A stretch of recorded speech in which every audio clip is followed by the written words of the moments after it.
ان الحمد للہ والصلاة والسلام علی رسول اللہ اما بعد۔ محترم بھائیوں، رمضان کا 2/3 سے زیادہ حصہ بیت چکا ہے۔ ان 2 حصوں سے زیادہ رمضان گزر چکا ہے، چند ایک ایام اس کے باقی ہیں۔ گزرے ہوئے دنوں میں بہت سارے خوش نصیب ایسے ہیں کہ جنہوں نے نیکیاں جمع کرنے کے لیے خوب دوڑ لگائی ہے،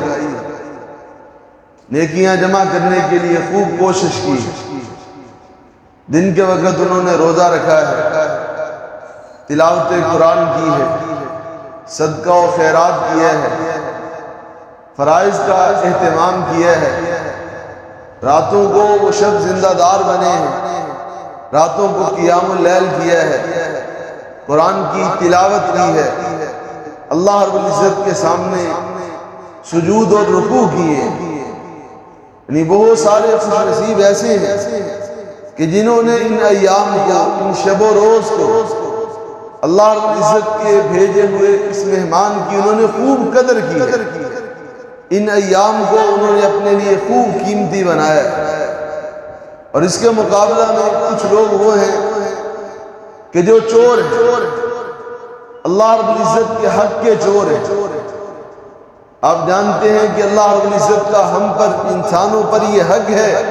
کہ ہم اس کی عبادت کریں۔ حضرت معاذ پیارے پیغمبر کے پیچھے سواری پر بیٹھے ہوئے آپ علیہ السلام نے ان کو فرمایا اور بتلایا تھا، پہلے سوال کیا کہ کیا پتہ ہے کہ اللہ کا اس کی مخلوق پر، اس کے بندوں پر کیا حق ہے؟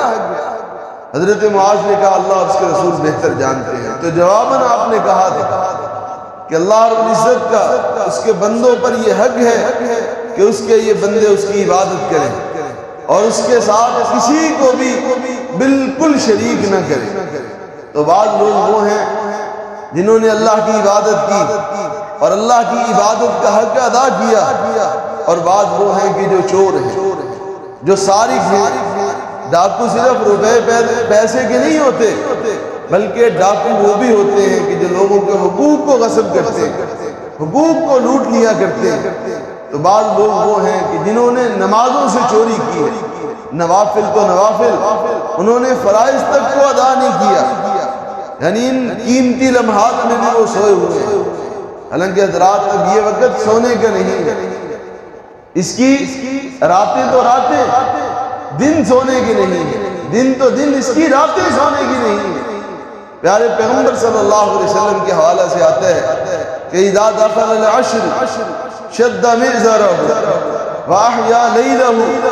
وایقظ اہلہ، کہ جیسے ہی رمضان کا آخری عشرہ شروع ہوتا، یہ جس پیغمبر کی امت سوئی ہوئی ہے، اس امت کا پیغمبر، پیارے پیغمبر صلی اللہ علیہ وسلم، آپ کا انداز یہ تھا کہ جیسے ہی آخری عشرہ شروع ہوتا، آپ علیہ السلام اپنے رب کو منانے کے لیے، اپنے رب کو راضی کرنے کے لیے، اپنے رب کی عبادت کے لیے، نامہ اعمال کو نیکیوں سے مزید تر بھرنے کے لیے آپ علیہ السلام کمر ہمت کس لے، بھائی قضا اہلہ، اپنے گھر والوں کو بیدار کرتے، احیا لیلہ، رات بھر پیارے پیغمبر علیہ السلام بیدار رہتے،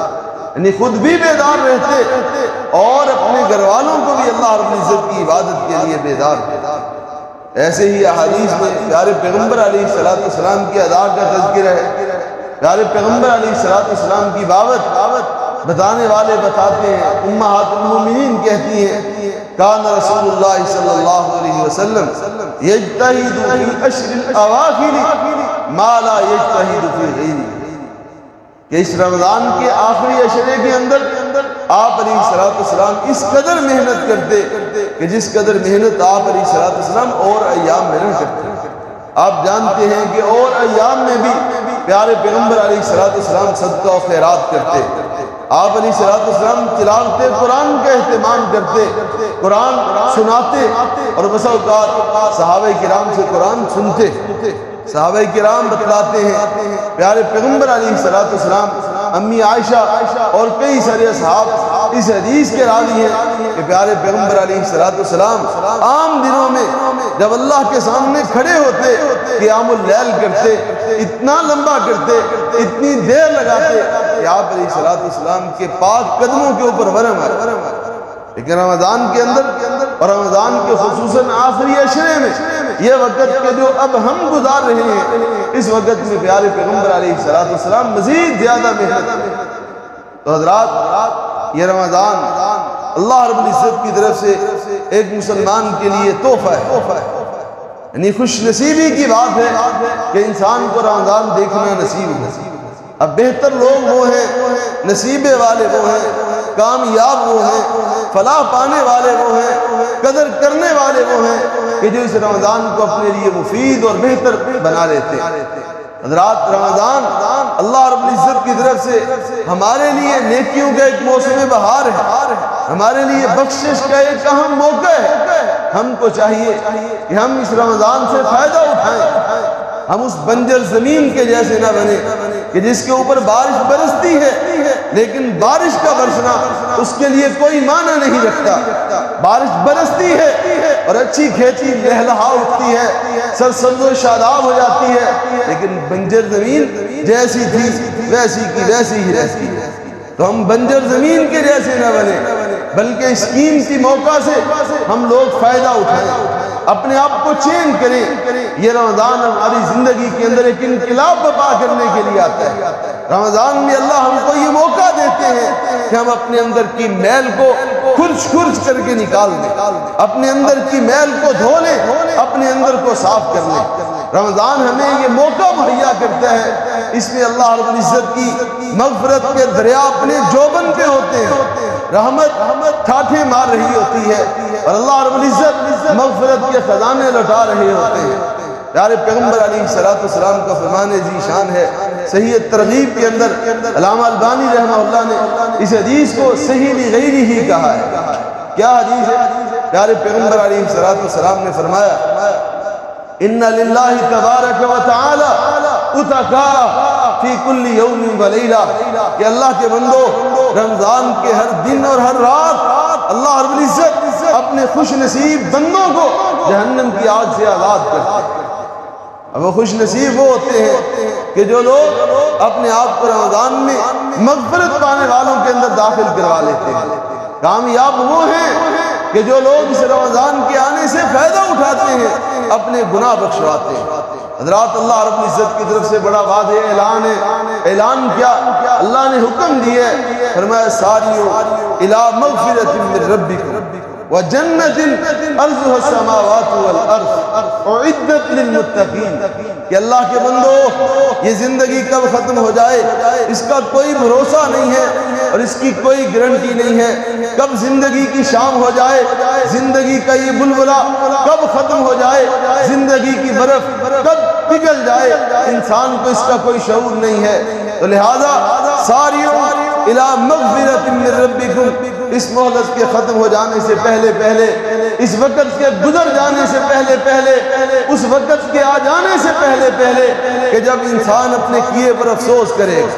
اور نیکیوں میں کی ہوئی کوتاہیوں کی وجہ سے اپنے ہی ہاتھوں کو نوچ کھائے گا، اس وقت کے آنے سے پہلے دوڑ لگا دو۔ دنیا کے کسی خزانے کو حاصل کرنے کے لیے نہیں، آٹے کا ایک تھیلا حاصل کرنے کے لیے نہیں، دنیا کے ٹکوں کے لیے نہیں، بلکہ ساریوں تم نے دوڑ لگانی ہے، اور وہ لگانی کس چیز کی طرف ہے؟ الی مغفرۃ من ربکم، اپنے رب سے مغفرت حاصل کرنے کی، یعنی زندگی کے ختم ہونے سے پہلے اپنے رب سے اپنے آپ کو بخشوانا ہے اور دوڑ لگانی ہے اس جنت کی طرف کہ جس کی چوڑائی آسمان اور زمین کے برابر ہے۔ یعنی ساری آیت کو اگر سمجھا جائے تو اس کا ایک سادہ سا مطلب یہ بھی بنتا ہے کہ جو انسان اپنے آپ کو اپنے رب سے بخشوا لیتے ہیں اس کے لیے اللہ رب العزت نے جنت تیار کی، اس کے لیے اللہ رب العزت نے حقیقی کامیابی لکھ چھوڑی۔ حضرات، یہ ایام خصوصی محنت کے ایام ہیں، ان میں ہمیں اپنے کیے پر غور کرنا چاہیے۔ اللہ رب العزت نے قرآن مقدس میں کئی ساری جگہوں پر ہمیں اپنے کل پر نگاہ رکھتے ہوئے اپنے آج کو سنوارنے کی تعلیم دی ہے۔ فرمایا یا ایھا الذین آمنوا اتقوا اللہ، اے اللہ کے بندو، اے ایمان والو، اللہ تعالیٰ سے ڈر جاؤ۔ اگر دعویٰ ایمان میں سچے ہو تو اللہ رب العزت سے ڈر جاؤ۔ اور آپ جانتے ہیں کہ روزہ اللہ رب العزت نے کیوں فرض کیا؟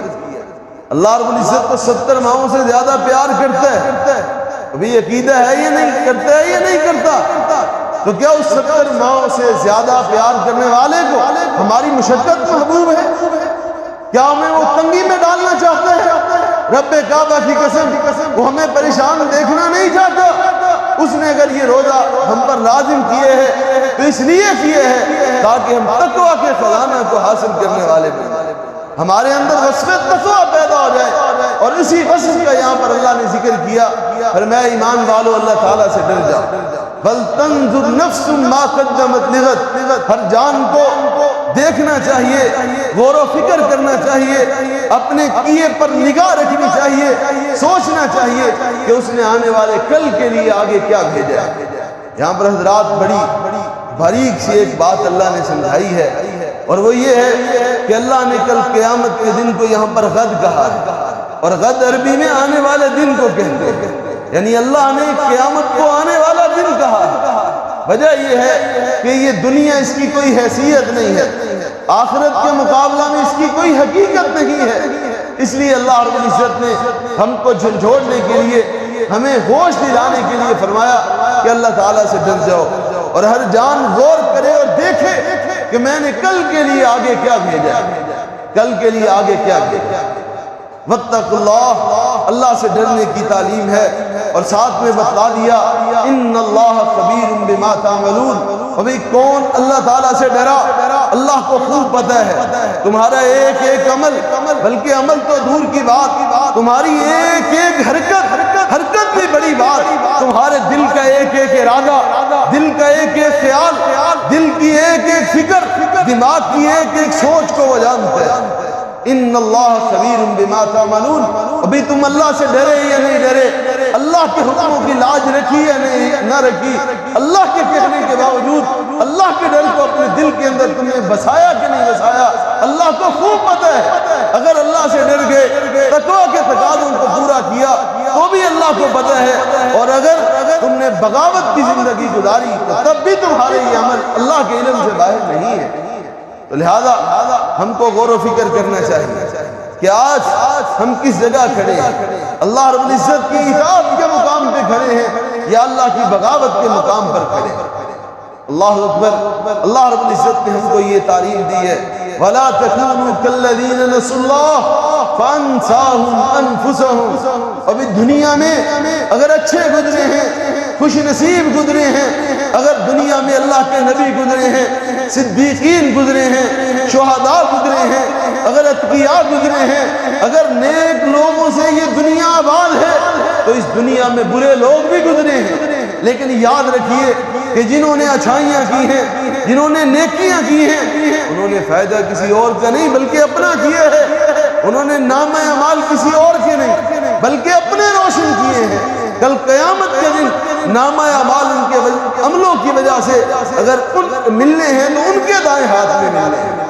حضرات نیکیاں کر کے حوض کوثر کا اگر انہوں نے، حوض کوثر کے جاموں کا اگر انہوں نے مستحق بنایا ہے تو اپنے آپ کو بنایا ہے، جنت میں جانے والے بنے ہیں تو وہ خود بنے ہیں۔ اور اس کے مقابلہ میں جو باغی بنے، جنہوں نے اللہ کو بلایا، انہوں نے اگر نقصان کیا ہے تو کسی اور کا نہیں بلکہ نقصان بھی خود اپنا کیا ہے۔ اس لیے اللہ نے ہم کو تعلیم دی ہے، فرمایا لا تکونوا کالذین نسوا اللہ، ابھی اللہ کے بندو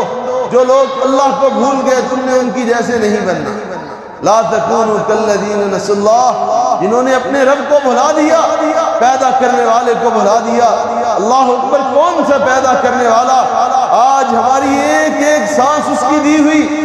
اس اللہ کو ظالموں نے بھلا دیا کہ جس نے سینے کے اندر دھڑکتا ہوا دل لگایا ہے، جس نے یہ چلتے ہوئے پاؤں دیے ہیں، جس نے دیکھتی ہوئی آنکھیں دی ہیں، جس نے اس دھرتی کو ہمارے لیے قرار دیے ہے، اس اللہ کو ان ظالموں نے بھلا دیا۔ نتیجہ کیا نکلا؟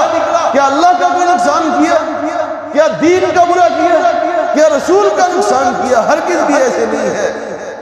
اللہ اکبر۔ فَأَنْسَاهُمْ أَنفُسَهُمْ، جب ان ظالموں نے ظلم کمایا، انہوں نے اللہ کو بھلایا، اللہ کے دین کو پسے پش ڈالا، اللہ کی بغاوت کی، اللہ نے سزا ان کو یہ دی کہ فَأَنْسَاهُمْ أَنفُسَهُمْ، اللہ نے ان کو ان کی جانیں بلا دی۔ یعنی خدا فراموشی سے یہ اپنے نفوس کو فراموش کرنے تک جا پہنچا۔ تو حضرات، انسان کے اندر، ایک بندہ مومن کے اندر، اللہ کے ایک فرما بردار بندے کے سینے کے اندر ایک غافل دل نہیں ہونا چاہیے، کیونکہ مومن اس کے دل کے اندر غفلت ہو ایسا ہو نہیں سکتا۔ پیارے پیغمبر علیہ السلام نے مثال دے کے سمجھایا، فرمایا لوگو، مومن جو ہوتا ہے نا، پہلی بات یہ ہے کہ وہ قدم پھونک پھونک کے رکھتا ہے، اس کے اندر تقوی، اللہ کا ڈر جو ہوتا ہے، وہ سمجھتے ہیں کہ بھی مجھ کو پیدا کرنے والے کی کچھ تعلیمات ہیں، میں نے ان کے مطابق زندگی بسر کی، لیکن پھر بھی اگر کبھی گناہ ہو جائے تو آپ علیہ السلام نے فرمایا ان المؤمن یرا ذنوبہ کانہ قائد تحت جبل، ایک مومن اگر اس سے گناہ ہو جائے بتقاضے بشریت، اگر وہ کوئی غلطی کر بیٹھے،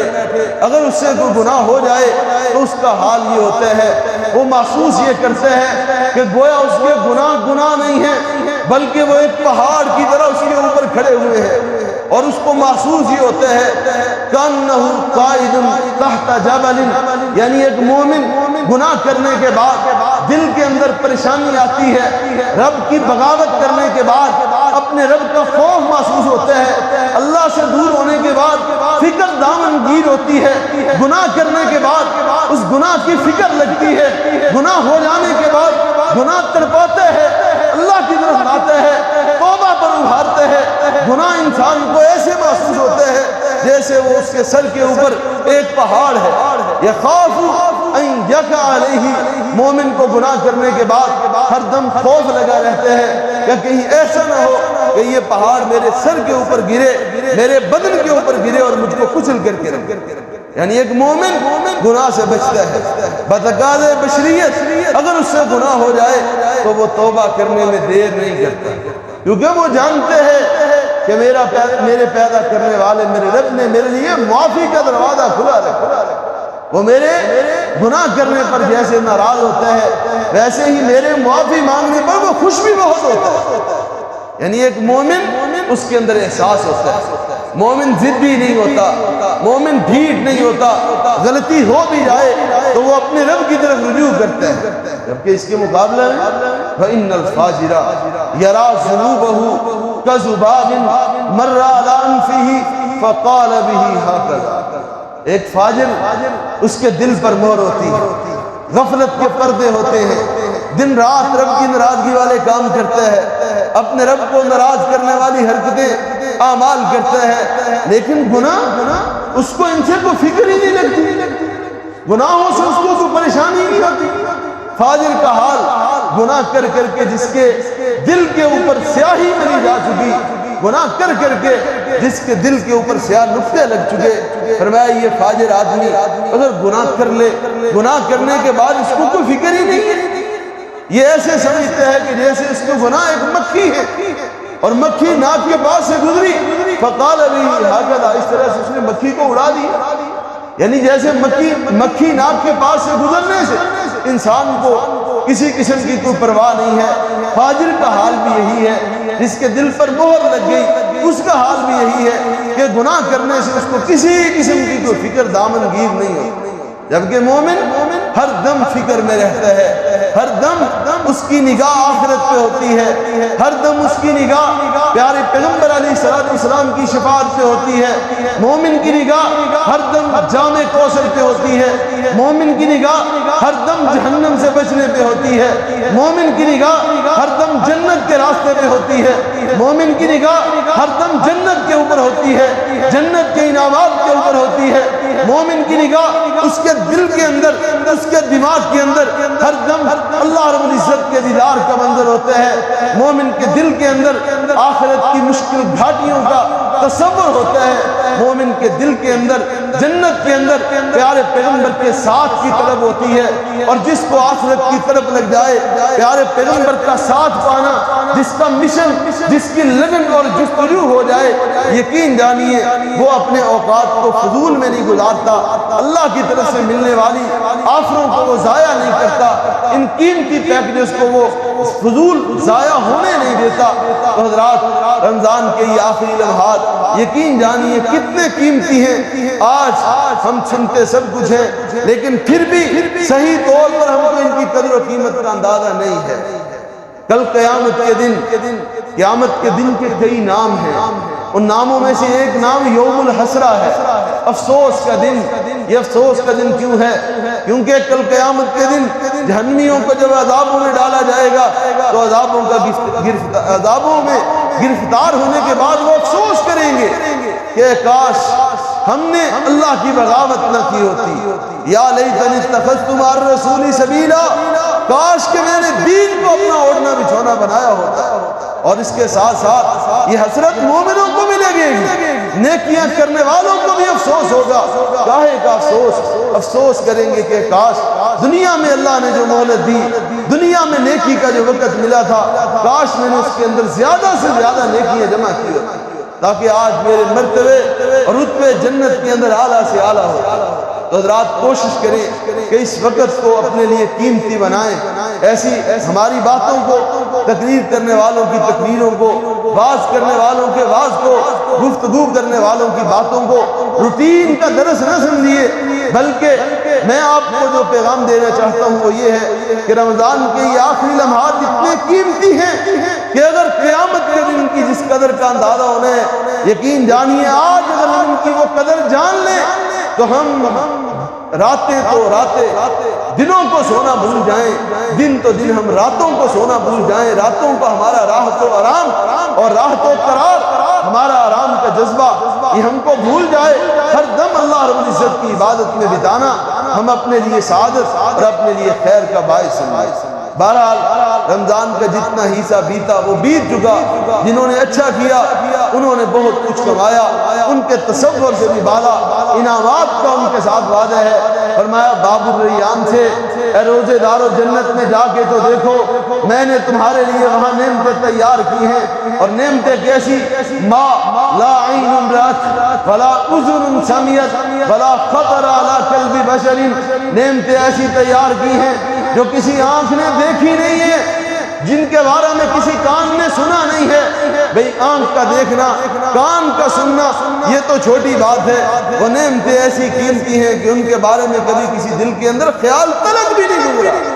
اللہ اکبر۔ حضرات ایسے قیمتی انعام ہمارے انتظار میں ہیں، تو کوشش کیجئے کہ جو کوتاہیاں